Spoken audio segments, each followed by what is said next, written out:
Dear friends, एक बात याद रखें कि असली दुश्मन मार्केट नहीं है, बल्कि असली दुश्मन है आपका अपना दिमाग। जब आप लालच और अमीर बनने की सोच को पीछे छोड़ देते हो तो इसके बाद सबसे बड़ी लड़ाई शुरू होती है आपकी अपनी सोच और अपने इमोशंस के साथ। ये वो लड़ाई है जहां पर 90% ट्रेडर्स हार जाते हैं, क्योंकि 90% ट्रेडर्स चार्ट से तो जीत जाते हैं लेकिन अपने दिमाग को हराने में नाकाम हो जाते हैं। आप जरा गौर करें, जब आप स्क्रीन के सामने बैठते हैं तो आपके दिमाग में पहले से एक प्लान चल रहा होता है कि आज इतना पैसा बनाना है और आज मुझे जीतना है, और यहीं से सबसे बड़ी गलती स्टार्ट होती है। याद रखें कि आपका दिमाग जीतने के लिए नहीं बल्कि आपकी जान बचाने के लिए बना है, और जैसे ही आप एक ट्रेड में लॉस करते हैं तो आप बदला लेने की सोच अपने दिमाग में कायम करते हैं कि रुको नहीं, दोबारा ट्रेड करो और अपना खोया हुआ पैसा मार्केट से दोबारा हासिल करो। और आपकी यही सोच आपको एक गहरे गड्ढे में डाल देती है जहां से निकलना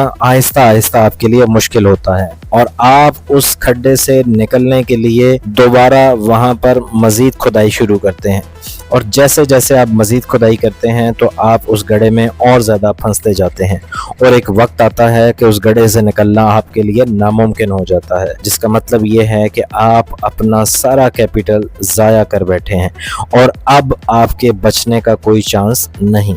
आप ज़रा अपनी ट्रेडिंग पे गौर करें और ये सोचें कि आपके साथ कितनी दफ़ा ऐसा हुआ है कि आप ऑलरेडी ये जानते थे कि मैं जिस ट्रेड में एंटर हो रहा हूँ वो ट्रेड ठीक नहीं है, लेकिन आपने फिर भी अपनी लालच की वजह से वो ट्रेड ली और एट द एंड लॉस किया।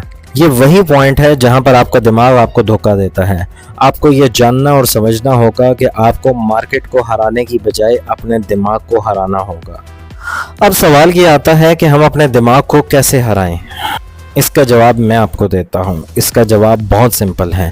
हर ट्रेड में एंटर होने से पहले अपने दिमाग से पूछो, क्या ये ट्रेड मेरे प्लान का हिस्सा है, या फिर जस्ट मैं अपने इमोशंस मींस अपनी ग्रीड की वजह से इस ट्रेड में एंटर हो रहा हूं।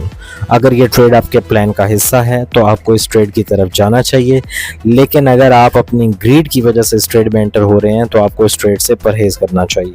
दूसरा रूल ये है कि हमेशा लॉस को इज्जत दो। लॉस आपका दुश्मन नहीं बल्कि आपका दोस्त है। लॉस आपको सिखाता है कि आपने क्या नहीं करना। तीसरा रूल ये है कि जब भी आपका दिमाग कहे कि बस एक और ट्रेड ले लो तो वहीं पर रुक जाना चाहिए। याद रखो कि हर ट्रेडर का सबसे बड़ा इम्तिहान उसका चार्ट नहीं बल्कि उसकी अपनी सोच और उसकी अपनी लालच है। अगर आपने अपने दिमाग को काबू कर लिया तो मार्केट ऑटोमेटिकली आपके काबू में आ जाएगी।